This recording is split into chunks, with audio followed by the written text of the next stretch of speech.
Hello there, everybody, and welcome to Harrah's Hoosier Park.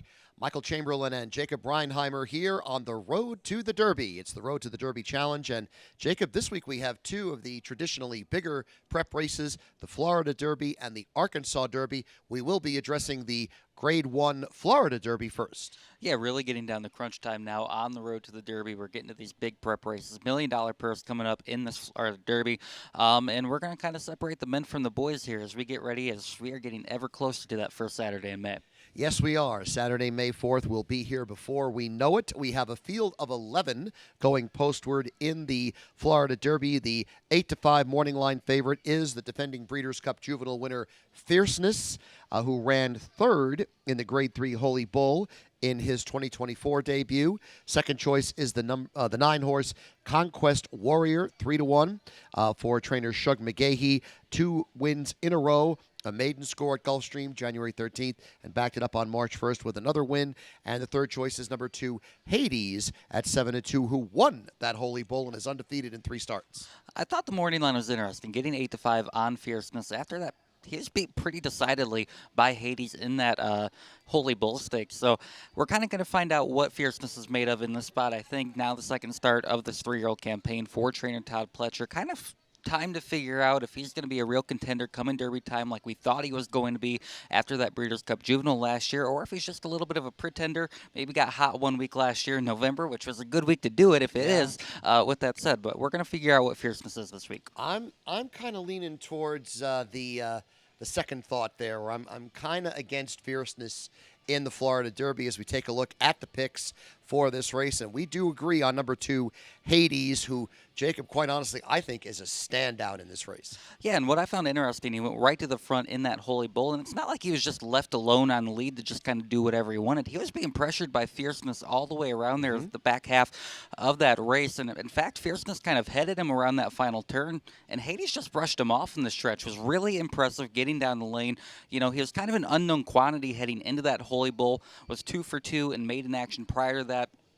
So we didn't really know what to expect in the Holy Bull. You got 9-1 on Hades in that race. I don't think you're going to get anywhere near 9-1 in that, or in this Florida Derby. Rather, I think he's a real deal. One thing I like is that you look at the races that he's had. 3 races, 3 wins. First one was 5.5 furlongs. Second one was 7 furlongs. And then that last one, the Holy Bull, was 1 mile and a 16th. Now he's going to go up again here to 1 mile and an 1/8. So they're adding a 16th of a mile.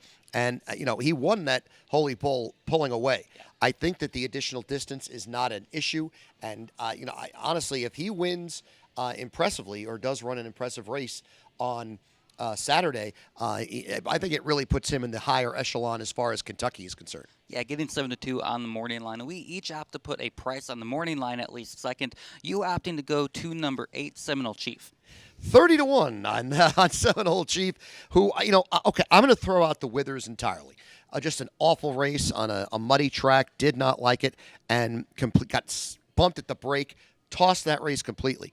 Other than that, did win a restricted state-bred race at Gulfstream at 1 mile and a 16th under Paco Lopez on December the 2nd. Last time out at Gulfstream again, scored a nice front-running victory, went all the way in front to win on March 9th with optional claiming company. Joel Rosario getting aboard here for trainer Jack Sisterson. Gervin is the sire out of a Dunkirk mare. Both horses that ran in the Kentucky Derby. Didn't do all that great, but they were both there. I think this horse, the 30-1, just really kind of, jumped off the page when I saw that. 2 wins and 3 starts on the track, and I think if you're going to have any kind of a wild bomb, I think it might be this one. Yeah, you go 31 to second. I go 15-1 for my second place horse. That's number 4, Granmo the First, coming out of that Tampa Bay Derby where he finished third and was a charging hard third down by the wire. Just couldn't quite get behind him, or get past Domestic Product, rather. With that said, was third back-to-back starts against Stakes Company, coming back here to Gulfstream Park. a racetrack that he's had some success at. Actually won his first 2 starts over the Gulfstream Park surface. So coming back to Gulfstream Park, where I think he'll have some success. He is kind of a stalker of the pace. He's not a horse that's really going to push things on the front end. And I think there's quite a bit of early pace in this race. Speaking of Hades, who we expect to be forwardly placed, and I expect Fierceness to kind of be pushing him all the way around, similar to what we saw in the Holy Bull. I think if Granmo the First can sit just off that, he'll have some pace late in this race. I don't mind the stretch out of Son of Uncle Mo here. Getting 15 to 1, I think if you're just looking for a price to put underneath Hades, I have to go with Grandmo the first. My third pick in here is number 9, Conquest Warrior, who I honestly think is sitting on a big race here. Trainer is Shug McGahee. Jose Ortiz is riding. The horse is 2 for 2 since Jose Ortiz took over the ride. Was a $1 million purchase at Keeneland in September of 2022 by City of Light out of a pulpit mare. Now, if we expect there to be a lot of speed here, I think this horse could be sitting on the trip to win this race and could propel him into the picture for the Kentucky Derby very easily. Second choice in the morning line at 3 to 1. Shug McGahee has done the Florida route to go win the Kentucky Derby before with Orb, and I think that again, a horse that is 2 for 2 over the track. Also, I think that if someone could be sitting on a race that could really put them into the picture as far as May 4th is concerned, this is the horse, given the way this race might go. Yeah, we touched on fierceness a little bit. That's where I go for third. Getting that 8 to 5 morning line price, I wanted to steer clear of that price, putting him on top. I still think he'll be a factor. We touched on the Holy Bull, where he went off as the 1 to 5 favorite, pushed Hades throughout, and then just kind of faded a little bit in the stretch. Got passed by Domestic Product in the stretch as well. I don't think there's too much shame in that. Domestic Product's proven to be a real horse on the Derby Trail. Yes. With that said, that was the first start since the Breeders' Cup Juvenile, rather, where he was a dominant winner over the likes of Muth, who we're going to talk about a little bit later on in the Arkansas Derby video. But with that said, even going back to his 2-year-old campaign, won his maiden, then was just a no-show in the Champlain, and then wins the Breeders' Cup Juvenile. I'm trying to figure out, is this just what fierceness is, or is this a little bit of what we saw last year with Forte, where Forte got started in the Fountain of Youth.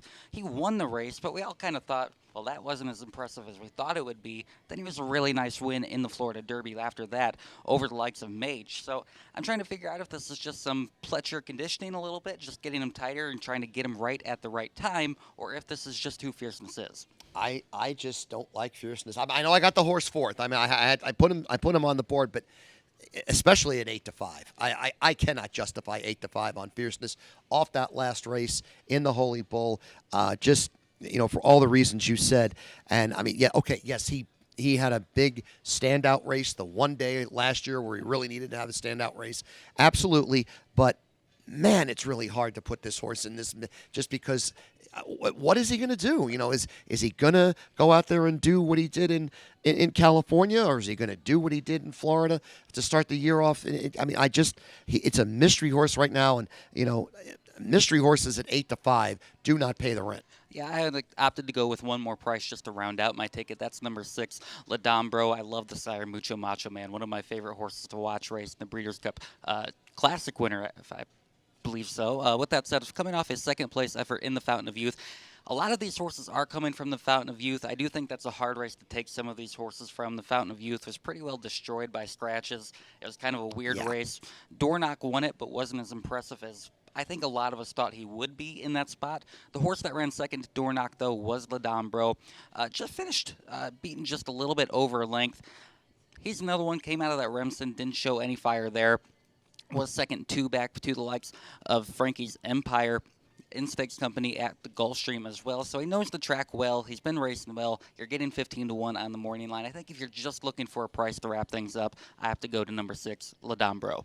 Okay, so that is our look at the Florida Derby for this week for the Road to the Derby Challenge. We do agree on the winner, number 2, Hades, who we both think is going to put forth a big effort following that. Jacob has it 2-4, 10-6. I have it 2-8, 9-10. And a reminder to be sure to be out here on Saturday to take part in our Road to the Derby Challenge. And we do have live racing Saturday night, too, so be sure to stick around for that as well. For Jacob Reinheimer, I'm Michael Chamberlain, wishing the best of luck to you all.